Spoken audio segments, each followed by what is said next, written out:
사자굴 속의 다니엘. 다니엘 6장 1절에서 17절 말씀입니다. 다리오가 자기의 뜻대로 고관 120명을 세워 전국을 통치하게 하고 또 그들 위에 총리 셋을 두었으니 다니엘이 그 중에 하나이라. 이는 고관들로 총리에게 자기의 직무를 보고하게 하여 왕에게 손해가 없게 하려 함이었더라. 다니엘은 마음이 민첩하여 총리들과 고관들 위에 뛰어나므로 왕이 그를 세워 전국을 다스리게 하고자 한지라. 이에 총리들과 고관들이 국사에 대하여 다니엘을 고발할 근거를 찾고자 하였으나 아무 근거, 아무 허물도 찾지 못하였으니 이는 그가 충성되어 아무 그릇됨도 없고 아무 허물도 없음이었더라. 그들이 이르되 이 다니엘은 그 하나님의 율법에서 근거를 찾지 못하면 그를 고발할 수 없으리라 하고, 이에 총리들과 고관들이 모여 왕에게 나아가서 그에게 말하되 다리오 왕이여 만수무강하옵소서. 나라의 모든 총리와 지사와 총독과 법관과 관원이 의논하고 왕에게 한 법률을 세우며 한 금령을 정하실 것을 구하나이다. 왕이여 그것은 곧 이제부터 30일 동안에 누구든지 왕 외에 어떤 신에게나 사람에게 무엇을 구하면 사자굴에 던져넣기로 한 것이니이다. 그런즉 왕이여 원하건대 금령을 세우시고 그 조서에 왕의 도장을 찍어 메대와 바사에 고치지 아니하는 규례를 따라 그것을 다시 고치지 못하게 하옵소서 하매, 이에 다리오 왕이 조서에 왕의 도장을 찍어 금령을 내니라. 다니엘이 이 조서에 왕의 도장이 찍힌 것을 알고도 자기 집에 돌아가서는 윗방에 올라가 예루살렘으로 향한 창문을 열고 전에 하던 대로 하루 3번씩 무릎을 꿇고 기도하며 그의 하나님께 감사하였더라. 그 무리들이 모여서 다니엘이 자기 하나님 앞에 기도하며 간구하는 것을 발견하고, 이에 그들이 나아가서 왕의 금령에 관하여 왕께 아뢰되 왕이여 왕이 이미 금령에 왕의 도장을 찍어서 이제부터 30일 동안에는 누구든지 왕 외에 어떤 신에게나 사람에게 구하면 사자굴에 던져넣기로 하지 아니하였나이까 하니, 왕이 대답하여 이르되 이 일이 확실하니 메대와 바사에 고치지 못하는 규례니라 하는지라. 그들이 왕 앞에서 말하여 이르되 왕이여 사로잡혀온 유다 자손 중에 다니엘이 왕과 왕의 도장이 찍힌 금령을 존중하지 아니하고 하루 3번씩 기도하나이다 하니, 왕이 이 말을 듣고 그로 말미암아 심히 근심하여 다니엘을 구원하려고 마음을 쓰며 그를 건져내려고 힘을 다하다가 해가 질 때에 이르렀더라. 그 무리들이 또 모여 왕에게로 나와서 왕께 말하되 왕이여 메대와 바사의 규례를 아시거니와 왕께서 세우신 금령과 법도는 고치지 못할 것이니이다 하니, 이에 왕이 명령하매 다니엘을 끌어다가 사자굴에 던져넣는지라. 왕이 다니엘에게 이르되 내가 항상 섬기는 너의 하나님이 너를 구원하시리라 하니라. 이에 돌을 굴려다가 굴 어귀를 막음에 왕이 그의 도장과 귀족들의 도장으로 봉하였으니 이는 다니엘에 대한 조치를 고치지 못하게 하려 함이었더라. 할렐루야. 우리 하나님께 감사와 영광의 박수를 드리겠습니다. 오늘 축복된 날입니다. 우리 함께 한번 기도하시고 하나님 말씀 보겠습니다. 아버지 은혜를 감사합니다. 주님께서 주시는 오늘도 은혜의 말씀을 기대합니다. 하나님 우리에게 오시옵소서. 예수님의 이름으로 기도했습니다. 아멘. 지난 5장에서 우리는 바벨론 제국의 최후를 다루었습니다. 엄청난 세계 제국으로 뻗어가던 바벨론이 그렇게 순식간에 멸망할 줄을 누가 알았겠습니까? 인간의 제국이라는 게 그렇습니다. 인간의 정권이라는 것이 그렇습니다. 영원히 갈 것 같지만 항상 무너지고 변하는 것입니다. 나라도 바뀌고 정권도 바뀌고 지도자도 바뀝니다. 권력은 이 사람에서 저 사람으로, 이 나라에서 저 나라로 계속해서 옮겨갑니다. 그렇지만 하나님은 계속해서 변함없는 우리의 역사의 주관자가 되십니다. 6장에 들어가기 전에 지난 장 5장의 마지막 부분인 30절 31절을 한번 먼저 보겠습니다. 시작. 그날 밤에 갈대아 왕 벨사살이 죽임을 당하였고 메대 사람 다리오가 나라를 얻었는데 그때 다리오는 62세였더라. 한 제국이 몰락하고 새로운 제국이 역사의 전면에 등장하는 모습이 펼쳐지고 있습니다. 자, 그런데 문제는 바벨론의 마지막 그 벨사살 왕처럼 이 다리오라는 인물이 페르시아 제국의 왕조사에는 기록이 잘 되어 있지 않습니다. 그리고 당시 페르시아의 왕은 고레스였습니다. 메데 페르시아 연합군을 지휘해서 바벨론을 무너뜨린 페르시아의 정복자 군주가 고레스였는데 왜 바벨론 도성이 무너지고 나서 세워진 그 나라의 지도자 이름을 다리오라고 했을까요? 이 미스테리를 이해하기 위해서 우리는 메데 페르시아의 이 과도기 연합 제국의 형성을 좀 살펴볼 필요가 있습니다. 원래 메데와 페르시아는 지난번에 보여드린 지도를 다시 한번 보여드리면 원래 메데와 페르시아는 이 남과 북으로 위치하고 있던 나라인데 보시다시피 메데가 형님 나라답게 영토의 넓이나 군사력이나 경제력이나 페르시아를 훨씬 압도했었습니다. 그런데 이 메데와 페르시아의 왕가가 서로 혼인 동맹을 맺었어요. 그런데 이렇게 혼인 동맹을 통해서 양가의 피가 섞인 왕자가 태어나는데 그 사람이 고레스입니다. 이 고레스가 페르시아 왕국을 장악하고 나서 스토리가 달라졌어요. BC 559년도에 페르시아 왕국을 장악한 고레스의 리더십 안에서 페르시아가 날로 국력이 성장하더니 BC 550년 단 9년 만에 형님 메데의 수도를 정복해 버립니다. 그리고 메데를 페르시아가 완전히 멸망시켜 버릴 수도 있었는데 이 시점에서 이 고레스가 아주 절묘한 절제력을 발휘하죠. 왜냐하면 고레스의 꿈은 메데 페르시아의 통일 정도가 아니라 이 리디아와 바벨론과 세계 전체를 장악하는 것입니다. 그러기 위해서 고레스는 메데를 멸망시키지 않고 잠시 메데 페르시아 연합 제국을 제안합니다. 말이 동맹이지만 역시 고레스가 주도하는 페르시아의 동맹국 안에 메데 제국의 군사를 다 끌어들이는 거죠. 이 연합군의 전력을 가지고 몰아서 이 메소포타미아와 아수르 옛날 영토를 점령해 버리더니 고대 세계 가장 많은 돈을 갖고 있던 이 리디아를 BC 546년에 점령합니다. 리디아에서 흡수한 그 수많은 돈을 가지고 나라를 부강하게 한 페르시아는 그 힘으로 BC 539년에 바벨론을 무너뜨리는 거예요. 그러니까 이 고레스가 단순한 정복자가 아니라 힘을 절제할 때 절제하고 적의 힘을 끌어들일 줄 아는 아주 현명한 왕이었다는 걸 알 수가 있습니다. 이 고레스가 바벨론을 점령한 다음에 수도를 페르시아에서 이 바벨론으로 옮겨버립니다. 그것은 자기가 이제 단순한 페르시아의 홈타운을 지역의 영주가 아닌 전 세계 제국의 심장부로 나갈 전진 기지를 여기다 두겠다는 거죠. 그런데 그렇게 하고 나서도 아직도 끝내지 않은 정복 전쟁을 위해서 자기는 또 계속 떠나는데 그 대신에 임시 수도로 삼은 바벨론 도성에 메데 페르시아 과도기 정부를 구성해 놓습니다. 그리고 그 과도기 정부의 왕으로 메데의 왕인, 그러니까 자기의 삼촌 되는 다리오를 임시 정부의 수반으로 놓고 떠나는 거예요. 그렇게 메데 페르시아의 과도기 정부가 한 2년을 갑니다.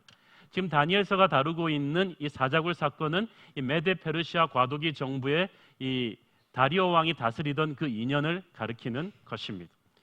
자, 그렇게 해서 이 페르시아 제국이 어느 정도로 큰 제국이 되냐면요, 이 두 번째 지도를 보시면은 이 인도에서부터 시작해가지고 이 우리가 알고 있는 중동 전부 그리고 메소포타미아, 소아시아와 아프리카까지 이르는 정말 엄청나게 광대한 대제국을 페르시아가 가지게 되는 것이고, 이 페르시아의 영광은 마케도니아의 젊은 영웅 알렉산더의 헬라 제국이 부상하기까지 떨어지지를 않는 거대한 영광의 제국이 되는 것입니다. 다니엘이 이때 새 왕조에 출세하게 됩니다. 다리오는 이 과도기 정부의 그 왕이 되어서 굉장히 이 행정적인 정비 작업을 하는데 제국 전체를 120개의 작은 지역으로 나누고 120명의 지방장관을 임명합니다. 그리고 그 120명의 지방장관을 또 관장하는 3명의 총리를 두었는데 다니엘이 그 총리 중에 하나로 전격적으로 스카우트 되는 것입니다. 이 총리들의 주된 임무는 6장 2절에 보면은 왕에게 손해가 없게 하려 함이었더라. 이 말은 경제적인 손해가 없게 하려 함이더라는 뜻입니다. 결국 모든 국가 행정 리더십의 핵심은 경제력입니다. 그래서 요셉이 경제 리더십을 인정받아서 애굽의 총리가 되었듯이 다니엘도 이 경제 리더십에 있어서 경제 행정력이 아주 탁월한 사람이었던 것 같아요. 그래서 전격적으로 스카우트 되었습니다. 사실 대제국 바벨론의 새 주인이 된 페르시아는 하루아침에 그 큰 살림의 시스템을 장악할 수가 없었습니다. 그래서 바벨론의 전직 관료들 중에서 그래도 도덕적으로 가장 깨끗하고 경륜도 높고 명망이 있는 사람들을 아마 찾았겠죠. 그러다 보니까 이 다니엘이라는 인물이 떠오른 거예요. 유대 포로 출신인데 저 위대한 정복자 느부갓네살도 이 사람을 행정부의 최고 수반으로 삼으면서 그의 지혜를 빌렸고, 그리고 기록에 보니까 이 천하의 느부갓네살도 몇 번씩 그 신앙으로 무릎 꿇리고, 마지막 벨사살이 술잔치에서도 바벨론의 멸망을 경고했던 인물이라는 것이 조사 결과 딱 드러났어요. 그 다리오가 보니까 참 흥미로운 인물이란 말이에요. 그리고 고위 관료로서 몇십 년 동안 아주 일도 잘했기 때문에 반신반의하면서 이 다니엘을 세 명의 총리 중에 하나로 세웠습니다. 그렇지만 그건 우리의 인간적인 해석이고, 사실 하나님의 섭리가 아니면 지난 정권의, 지난 왕조의 고위 강료가 다시 이 정도 고위직으로 컴백한다는 것은 불가능한 일이죠. 게다가 지금 다니엘은 80이 넘은 노인입니다. 여기서 보면요, 하나님께서는요, 역사의 격동기 속에서 우리 생각에는 우리의 물러날 때가 되었다고 생각해도 하나님이 다시 한번 밀어넣는 때가 있습니다. 그러므로 여러분 스스로 은퇴 시간을 정하지 마십시오. 리타이어는 하나님이 타이어를 갈아 끼는 시간이라고 하잖아요. 몰라요. 다니엘은 은퇴했다고 생각했는데 하나님이 은퇴를 안 시키는 거예요. 여러분, 하나님이 은퇴시키기 전까지는 절대 은퇴하지 마십시오. 하나님이 새로운 잡을 다니엘에게 주셨어요. 그런데 다니엘은 단순히 왕조가 바뀌어도 줄 잘 서서 출세한 그런 운 좋은 분이 아니었습니다. 다니엘은 새 왕조의 총리로 출세하자마자 이 탁월한 능력을 발휘하기 시작하는데 어느 정도였는가 하면 3절의 NIV 성경에 보니까 Daniel so distinguished himself among them이라고 되어 있습니다. 그러니까 다른 강료들보다 너무나 뛰어나서 게임이 되지 않았다는 거예요. 다른 차원에서 놀았다는 것입니다. 자, 이게 쉽지가 않아요. 왜냐하면 환경을 바꾼 데서 능력 발휘하기 쉽지 않습니다. 한국에서 공부 잘하던 애를 갑자기 미국 데려다 놨을 때 거기서 똑같이 잘하기 쉽지 않아요. 삼성에서 아무리 잘했어도 LG에다 옮겨놓으면, 마이크로소프트에다 옮겨놓으면 기업 문화가 다르기 때문에 언어가 다르고 문화가 다른 세팅에서 다시 한번 그 능력을 발휘하기가 쉽지 않아요. 그런데 다니엘은 완전히 다른 언어권에, 다른 왕조에, 다른 인맥이 들어섰는데 금세 너무나 탁월한 능력을 발휘했다는 것입니다. 다니엘의 능력의 비결은 성령 충만입니다. 여기서 보니까 한국어 성경에는 다니엘은 마음이 민첩했다고 되어 있죠. 그런데 그 NASB 영어 원문 번역에는 Daniel possessed an extraordinary spirit, 다니엘이 아주 놀라운 영을 소유했다고 되어 있습니다. 저는 성령 충만이라고 생각합니다. 다니엘 안에 하나님의 영이 충만했던 거예요. 그러니까 하나님의 성령이 주는 그 능력이 세상에 어떤 인재 교육이 줄 수 없는 어떤 탁월함을 만들어낸 것입니다. 이게 하루아침에 생기는 게 아니죠. 80평생을 다니엘이 날마다 하나님과 교제하면서 살아온 까닭에 성령께서 그 안에서 충만히 거하시며 이루어낸 아웃풋이 바로 그것입니다. 다니엘은요, 평생 성령 충만했던 사람입니다. 젊었을 때도 성령 충만했는데 늙어서는 더더욱 성령 충만했어요. 젊었을 때 성령 충만할 때는 바벨론의 인재들보다 10배나 뛰어나더니 80 노인이 되어서도 성령 충만하니까 페르시아의 그 어떤 인재들보다도 훨씬 뛰어났습니다. 여러분의 적이 누군가는 상관없어요. 여러분의 경쟁 상대가 얼마나 뛰어난가 그렇게 너무 분석하지 마세요. 여러분 안에 하나님의 영이 충만하시면 어떤 적을 만날지라도 여러분이 뛰어날 것입니다. 어떤 세팅에 갖다 두더라도 여러분은 빛을 발하게 될 것입니다. 그 다니엘 안에 계신 성령이 우리 안에도 계십니다. 고린도전서 3장 16절 시작. 너희는 너희가 하나님의 성전인 것과 하나님의 성령이 너희 안에 계시는 것을 알지 못하느냐. 여러분 안에 2500년 전 다니엘 안에 있었던 그 놀라운 성령이, 똑같은 품질의 성령이 여러분 안에 충만한 것을 믿으십시오. 그래서 여러분이 날마다 주님과 교제하며 말씀을 묵상하며 기도할 때 그 성령이 여러분 안에서 불같은 능력으로 뿜어나가기 시작하는 것입니다. 그러니까 이 다니엘의 탁월함을 다리오 왕이 살펴보고 감탄한 거예요. 여러분, 회사에서 여러분을 괜히 승진시켜 주는 거 아닙니다. 괜히 돈이 남아들어서 고액연봉 주는 거 아닙니다. 승진의 때가 위기의 때예요. 모든 보스들은 승진시킨 간부를 살펴보거든요. 내가 그만큼 큰 자리를 줬는데 이 친구가 제대로 할 것인가. 근데 다리오가 가만 살펴보니까 이 다니엘은 전설로만 듣던 실력 이상인 거예요. 전설이 현실이 된 사람. 그 명불허전이라고 하죠. 유명무실한 사람이 있죠. 이름은 높은데 써보니까 별거 아닌 사람이 있고, 와, 과연 이름값 한다. 다니엘이 그랬어. 그래가지고 다리오가 3명의 총리 위에 톱의 보스를, 최고 총리를 다니엘을 또 두겠다고 했어. 이건 없던 시스템이에요. 원래 3명의 총리를 둔 까닭은 한 명이 힘을 완전히 장악하지 못하도록 힘의 균형을 위해서 그렇게 한 것인데, 다니엘이 워낙 뛰어나니까 없던 시스템을 갑자기 만든 거예요. 많은 사람들이 자리에 욕심이 있네요. 나는 사장이 되고 싶다. 그런데 여러분이 자리에 대해서 욕심내지 말고 하나님의 영으로 충만하시면요, 없던 자리도 하나님 만들어 주십니다. 뭐 없던 회장 자리 뭐 이런 것도 막 만들어서 주는 거예요. 하나님의 사람은요, 보석이에요. 어디다 던져놔도 빛을 발합니다.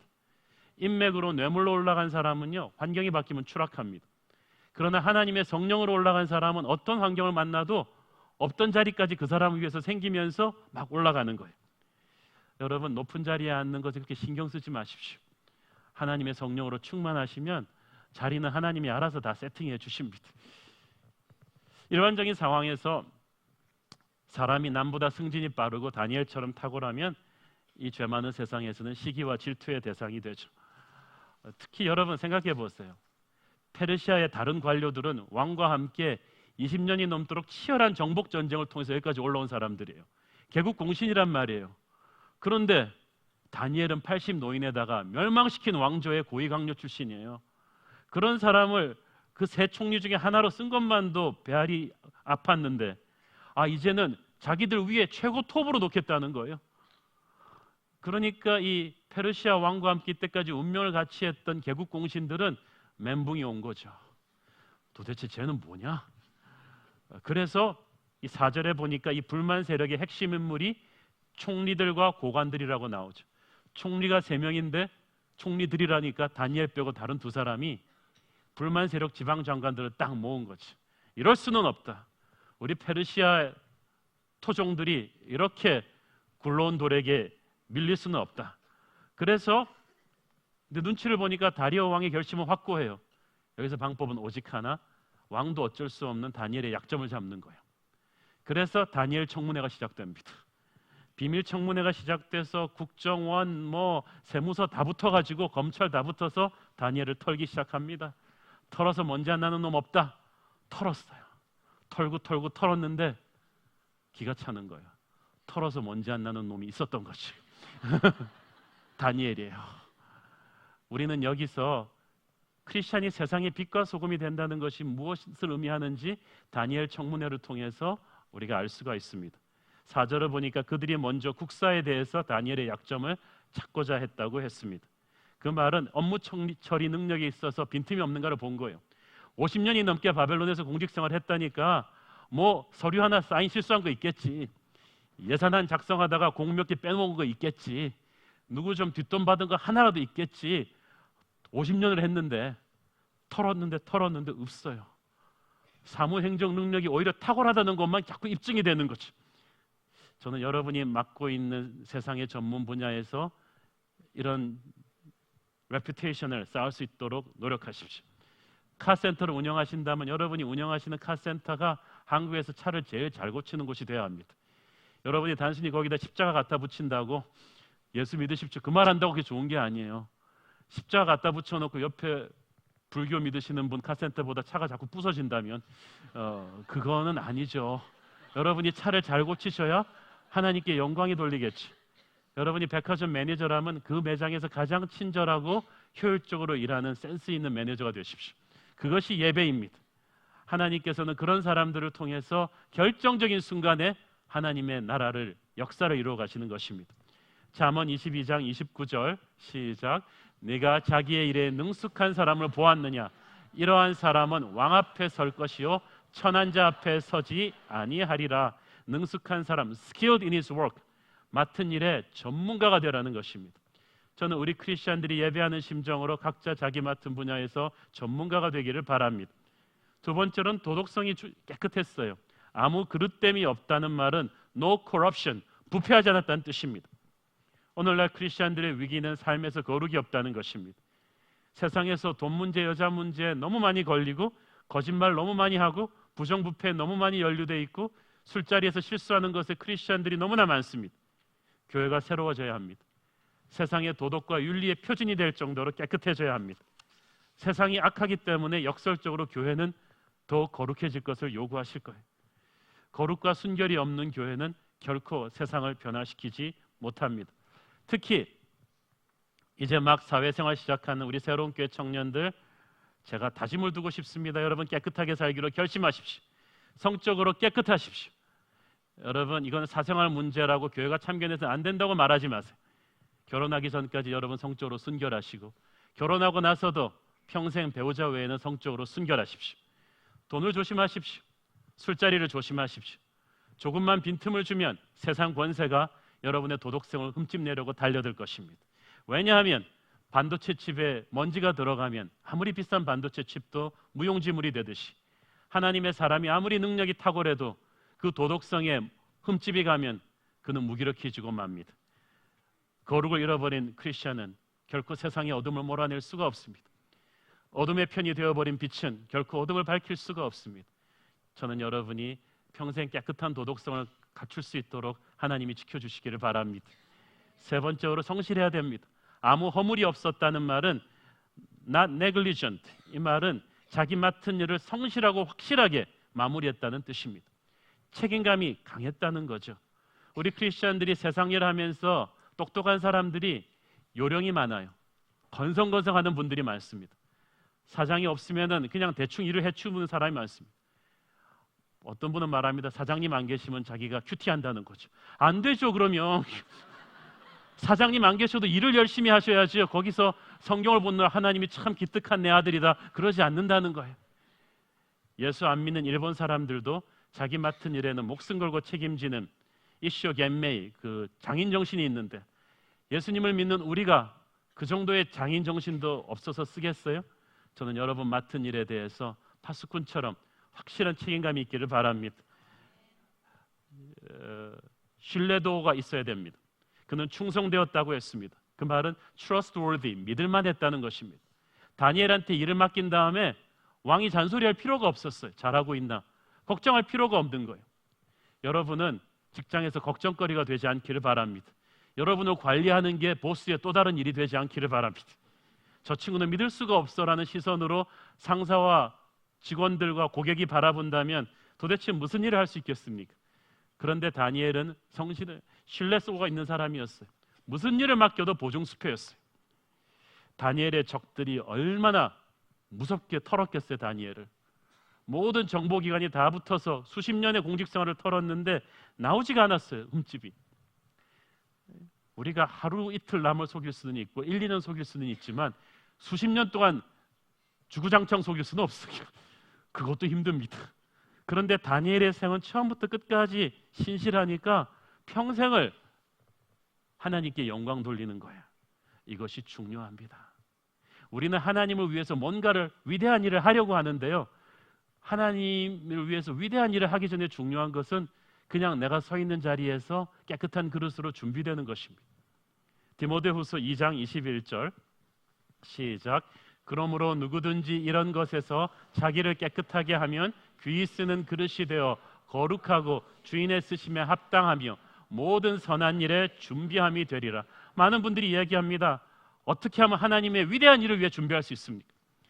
자, 지난주에 북한 선교를 했더니 많은 분들이 물었습니다. 제가 북한 선교를 위해 헌신하고 싶은데 어떻게 하면 제가 준비할 수 있겠습니까? 하나님을 위해 위대한 일을 하고 싶습니다. 세계 선교에 헌신하고 싶습니다. 라고 말씀들을 하시고 많은 젊은이들이 나를 봐도없어서라고 던지는데요, 그러기 위해서는 먼저 하나님이 쓰시는 깨끗한 그릇으로 자신을 준비하셔야 합니다. 제가 말씀드렸죠. 선교는 최고를 드리는 거라고. 대한민국에서도 새는 바가지를 선교로 내보낼 수는 없습니다. 안에서 새는 바가지를 밖으로 돌릴 수는 없습니다. 선교는 여기서 문제아들을 갖다 버리는 쓰레기장이 아닙니다. 대한민국에서 여러분이 꼭 어떤 분야에서 필요한 인재가 되어야 새로운 교회 선교부대 최선봉에 세울 수가 있습니다. 우리 청년들 북한 선교를 하고 싶다면 대한민국에서 꼭 필요한 직장인이 되십시오. 여러분이 맡고 있는 기술 분야에서, 여러분이 맡은 서비스 분야에서 가장 정직하고 탁월하고 깨끗하고 언어 훈련이 되어 있고 도덕적으로도 탁월하고 품성이 좋은 그런 사람이 그냥 되어 계십시오. 그러면 어느 순간에 하나님이 여러분에게 프람띵을 주실 거예요. 다니엘은요, 기도의 사람, 환상의 사람이었지만 자기가 발딛고 있는 현실의 세계에서 성실한 사람이었습니다. 많은 사람들이 하나님의 음성을 들었다고 하면서 현실의 세계에서 너무나 성실하지 않아요. 새벽 기도하느라고 피곤해 찌꺼운 눈으로 직장에 가가지고는 막 일을 실수를 해요. 그러면 안 돼요. 다니엘은 환상을 보고 기도하는 사람이었지만 자기 직장 생활에서 분명한 사람이었어요. 책임감 있는 사람이었어요. 탁월한 사람이었어요. 저는 우리 새로운 교회 모든 직장인들이 그런 분들 되기를 바랍니다. 하늘의 능력을 다운로드하며 날마다 이 땅의 현실을 뛰어넘는 기도를 하지만 발딛고 있는 이 현실에서 냉정하고 침착하고 책임감 있고 사랑받는 그런 전문인 되기를 축원합니다. 그게 이 시대의 다니엘입니다. 다니엘의 청문회 자료를 준비하다가 이 사람들이 다 손들어 버렸어요. 근데 마지막으로 하나 딱 잡았어요. 이 친구를 잡으려면은 신앙심밖에 없겠구나. 하나님의 율법. 평생 다니엘이 변함없는 이 하나님의 율법.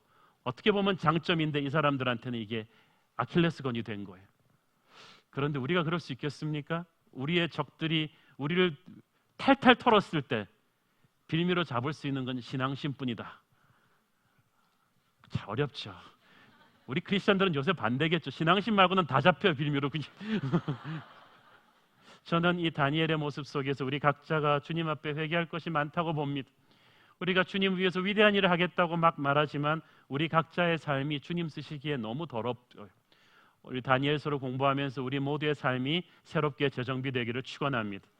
이 음모자들이 다니엘의 신앙심을 이용해서 이제 그를 파멸시키려는 구체적인 전략회에 들어갔습니다. 그러니까 이제부터는 다니엘이 겪는 이제부터의 고난은 인간적인 핍박이 아니라 영적인 전쟁이에요. 내가 잘못해서 겪는 고난, 내가 사기치고 내가 훔쳐서 겪는 고난은 주님 위해서 겪는 고난이 아니라 아무리 크리스찬이 겪는 고난이라도 그냥 생고생이에요. 내가 그냥 하는 거예요. 그렇지만 이제부터 겪는 고난은 주님 위해서 겪는 고난이에요. 예수님은 이런 핍박이 반드시 있다고 하셨습니다. 요한복음 15장 18절 19절 시작. 세상이 너희를 미워하면 너희보다 먼저 나를 미워한 줄을 알라. 너희가 세상에 속하였으면 세상이 자기의 것을 사랑할 것이나 너희는 세상에 속한 자가 아니요 도리어 내가 너희를 세상에서 택하였기 때문에 세상이 너희를 미워하느니라. 다니엘에게는 이제는 어둠의 권세의 공격이 오는 거예요. 예수님을 공격했던 거예요. 이 다니엘을 음해하는 이 무리들이 아주 교활한 법안을 하나 왕에게 갖고 갑니다. 앞으로 30일 동안에 다리오 왕 당신 외에 그 누구에게든지 기도하는 사람이 있으면은 그대로 사자굴에 던져 넣읍시다. 바벨론에서는 불로 사람을 잘 처형했는데 페르시아에서는 불로 처형하지 않았어요. 왜냐하면 불이 신성한 것이라고 믿었기 때문에 주로 사자굴에서 사자밥이 되게 했는데 30일 동안에 다리오 왕 당신에게만 기도해야 되고 다른 신에게 기도하면 불경죄로 사형에 처한다. 이런 말도 안 되는 법을 다리오 왕이 쉽게 사인했다는 게 좀 이상하지 않습니까? 그 당시 페르시아 왕은요, 왕이 신과 같았기 때문에 신은 실수하지 않는다. 그러므로 신적인 왕이 사인한 법은 되돌릴 수가 없다고 돼 있었어요. 왕 자신도. 그렇기 때문에 법령 하나 사인하기 전에 수많은 검토를 거치는데 이 어처구니 없는 법은 다리오 왕이 별 생각 없이 금방 오케이 해줬어요. 이 상황을 이해하려면요, 다리오 왕의 당시 심리를 조금 이해할 필요가 있습니다. 이제 메데 페르시아는 첫 번째로 바벨론을 무너뜨리고 막 새로운 패자로 등극했습니다. 그렇지만 아직도 바벨론 내부에는 새로운 왕조를 인정하지 않는 불만 세력이 많았겠죠. 그래서 이참에 새로운 통치자 페르시아 통치자의 새로운 권위를 한번 딱 보여주는, 그래서 불만 세력의 씨앗도 초장에 제압할 필요가 있었을 것입니다. 이것이 넘버원 이유입니다. 넘버 투 이유는 아마 다리오 왕 개인의 문제였을 것입니다. 아까도 말씀드렸듯이 다리오 왕은 진짜 정복자 고레스 왕이 정복 전쟁할 동안 임시 과도기 정부의 수장으로 세운 임시 왕입니다. 나이도 65세나 됐습니다. 이제 조금 있으면 조카가 돌아와서 자기한테 왕위를 달라 그럴 걸 알고 있습니다. 그래서 자기가 별로 힘없는 왕이라는 것을 알면서 약간 자격지심에 빠져 있었어요. 그런데 갑자기 조카의 신하인 줄 알았던 이 페르시아 강요들이 다 오더니 30일 동안 다리오 왕 당신에게만 충성을 맹세하게 해달라 하니까 갑자기 이 늙은 왕이 꿈인가 생신가 했을 거예요. 이게 웬일이요? 그러면서 그리고 나라의 모든 총리와 지사와 총독과 법관과 관원이 의논했습니다. 그러니까 온 나라가 자기한테 온 것 같단 말이죠. 그런데 모든 총리와 관원들은 아니죠. 왜냐하면 나중에 다니엘이 사자굴에서 살아나왔을 때 음모자들 전부 다 처형시켰는데 그러면 뭐 페르시아 관료들이 다 죽었단 말이에요. 그게 아니고 이 사람들이 자기 세력을 불린 거예요. 우리 항상 그렇잖아요. 한두 사람 얘기 듣고 가가지고 국민이 이렇게 생각합니다, 이렇게 여론을 만들잖아요. 그렇지만 다리오 왕은 이 말을 믿고 싶었어요. 자기가 너무나 무기력한 늙은 허수아비 왕인데 이 젊은 신하들이 조카 고레스의 신하인 줄 알았는데 자기를 이제 유일한 왕으로 30일 동안 받들겠다니까 설마 이 음모가 다니엘을 겨냥한 것인 줄 꿈에도 생각 못한 거야. 그러니까 이 불안한 심리 속에서 이 왕은 자신을 높인다는 유혹만 믿고 사인을 해준 것입니다. 근데 중요한 것은 다니엘이 이 조서에 왕의 도장이 찍힌 것을 알았다, 그리고 움직였다는 말이 정말 의미심장합니다. 10절 같이 읽겠습니다. 시작. 다니엘이 이 조서에 왕의 도장이 찍힌 것을 알고도 자기 집에 돌아가서는 윗방에 올라가 예루살렘으로 향한 창문을 열고 전에 하던 대로 하루 3번씩 무릎을 꿇고 기도하며 그의 하나님께 감사하였더라. 자, 다니엘이 행정부 최고위직의 세 총리 중에 하나였기 때문에 이미 법안이 그 레벨까지 올라가면 다니엘이 몰랐겠습니까? 알았겠습니까? 다니엘도 정보 조직이 있는데 다 알았어요. 그리고 똑똑한 다니엘은 이 음모가 진짜로 다리오 왕을 높이기 위해서가 아니라 자기를 겨냥한 것이라는 것도 알았을 것입니다. 그렇다면 애지간한 사람 같으면 빨리 왕에게 달려가서, 자기를 신임하는 왕에게 달려가서 왕이여 사인하기 전에 생각해 보세요, 이것은 저들이 저를 잡으려는 계책입니다, 그러면서 자기 변호를 하지 않았겠어요? 살기 위해서라도. 그런데 다니엘이 행정적인 일은 확실하게 했는데 이것은 영적인 일이에요. 자기의 신앙을 지키는 이 일에서 인간적인 수단으로 자신을 지키는 것을 포기해버립니다. 그리고 예루살렘을 향해서 전에 하던 대로 기도했다. 이 말은 습관대로 기도했다는 것입니다. 다니엘은 하루에 3번 기도하는 것이 평생 몸에 붙은 사람인데 많은 사람들이 이거 식기도 아니야 생각합니다. 식사기도. 다니엘이 식기도를 그럼 여러분 창문을 열고 예루살렘을 향해서 그렇게 하는 사람 있습니까? 대개 여러분 직장 생활하면서 불신자 사장 있는 앞에서 식기도 어떻게 하는지 저는 알고 있어요. 거의 눈을 감든지 안 감든지 모르게 하나님 땡큐 그러면서 그냥 먹어버리시죠. 근데 그런 식기도가 아니에요. 스마트폰 끄고 인터넷 끄고 면담을 취소하고 집중해서 하는 기도인데 왜 하필 예루살렘을 향해서 문을 열고 기도했는가? 여기에 대해서는 좀 배경 설명이 필요합니다. 오래전에 이 이스라엘 왕조가 창업될 때 솔로몬 왕이 성전을 봉헌하고 이 성전에 향한 축복 기도를 할 때 하나님의 영감으로 미래를 봤어요. 그래서 미래의 백성들이 불순종해서 이 나라를 뺏기고 저 먼 이방 나라로 포로로 잡혀갔을 때는 그때 먼 나라에서도 예루살렘에 있는 곳을 향해서 성전을 향해서 손을 들고 기도하면 하나님께서 듣고 그 삶을 고쳐달라는 솔로몬의 기도가 있었습니다. 한번 보시겠습니다. 역대하 6장 38절 39절 시작. 자기들을 사로잡아간 적국의 땅에서 온 마음과 온 뜻으로 주께 돌아와서 주께서 그들의 조상들에게 주신 땅과 주께서 택하신 성과 내가 주의 이름을 위하여 건축한 성전 있는 쪽을 향하여 기도하거든 주는 계신 곳 하늘에서 그들의 기도와 간구를 들으시고 그들의 일을 돌보시오며 주께 범죄한 주의 백성을 용서하옵소서. 저는 15살 나이에 포로로 잡혀온 그 순간부터 다니엘이 이 성경 말씀을 가슴에 품고 이 솔로몬의 기도를 가슴에 품고 그 15살 때부터 날마다 아침, 점심, 저녁으로 예루살렘을 향해서 손을 펴고 기도했다고 믿습니다. 그 기도한 프랙티스가 80노인까지 간 거예요. 여러분 3살 버릇은 80까지 간다고 하잖아요. 경건의 기도의 습관은 평생 갑니다. 제가 중고등학교 때부터 밤에 자기 전에 기도하고 성경책을 베껴 쓰고 영어로 베껴 쓰던 그 습관을 지금까지도 가거든요. 지금도 그 설교 준비할 때 기본이 그거예요. 성경을 영어 한국말로 베껴 쓰고 요즘 우리 SBS에서 하는 수평 차트, 수직 차트 해보는 거를 중고등학교 때부터 습관처럼 저는 노는 시간에 성경을 그렇게 봤었어요.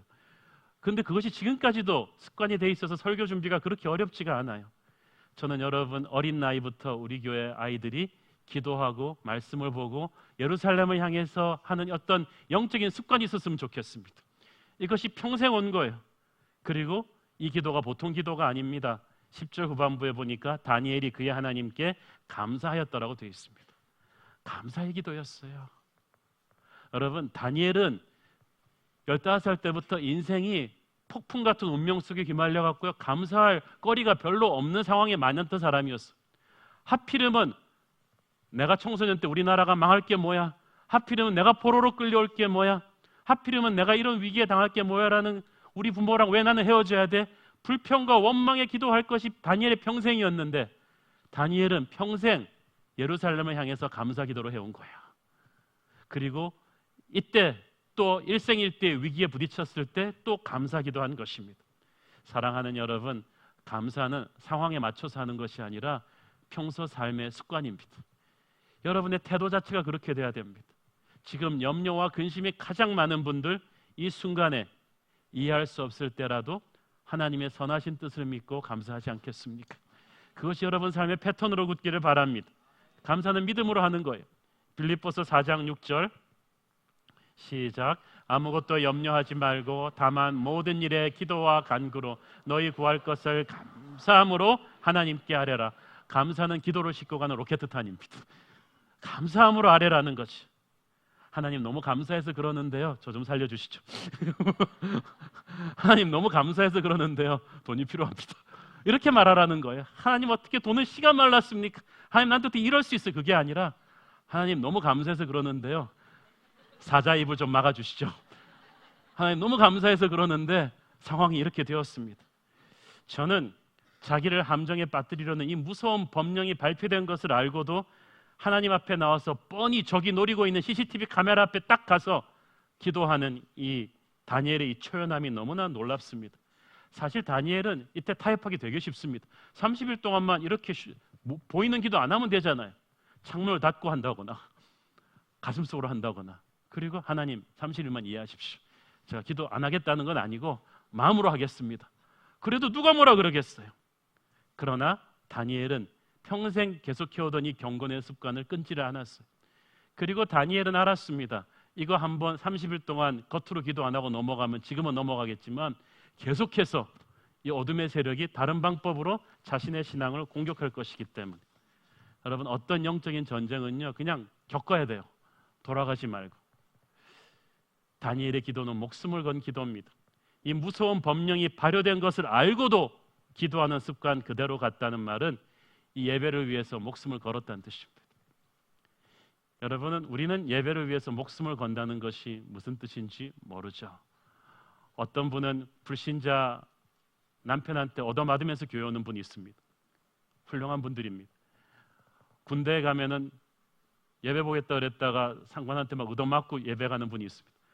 그렇게 예배 갔더니 눈물이 막 나더라고요. 그런데 진짜 그러는 분들이 있잖아요. 북한의 지하교인들이 체포되는 것은 99% 예배 현장에서 체포됩니다. 그러니까 예배 보러 나가지만 않았으면 이분들은 발각되지 않습니다. 근데 99% 두세 사람이 예배 드리다가 발각되는 거예요. 그러니까 그들의 예배는 날마다 목숨을 거는 것입니다. 졸지 않습니다. 어떻게 좁니까? 딴 생각 못합니다. 목숨을 걸고 드리는 그 예배는 파워가 있죠. 자, 여러분 또 생각을 해보세요. 다니엘이 분명히 이 법령의 도장이 찍혔다는 것을 알 거라는 것을 적들이 알았을까요? 몰랐을까요? 적들도 알았겠죠. 설마 지가 이 정도 그거라면 알아서 기겠지라는 생각을 했을 거예요.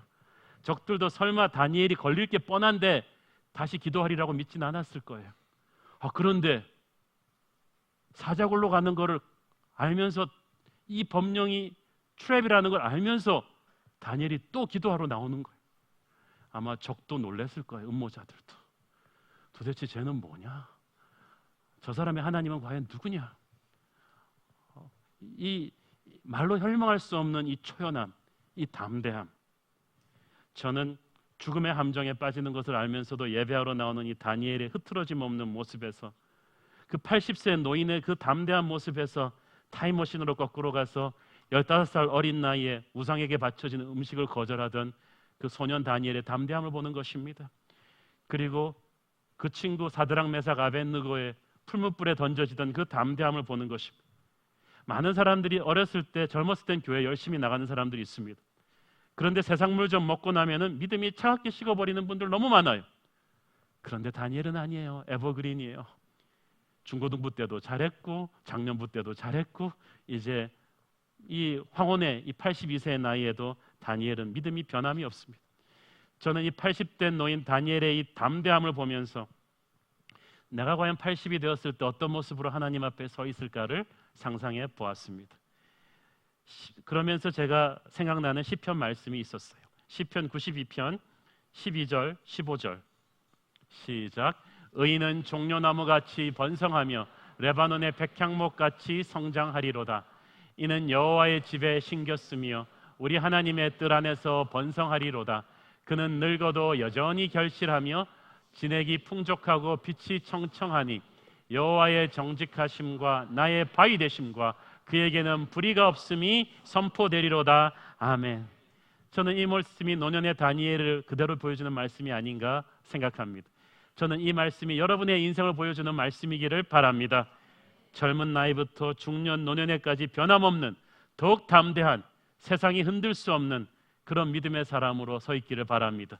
하나님께서는 우리 새로운 교회 성도들을 이 한국 땅의 청량제와 같은 이 시대의 다니엘로 세워주실 것을 믿습니다. 기도하겠습니다. 사랑하는 아버지, 은혜를 감사합니다.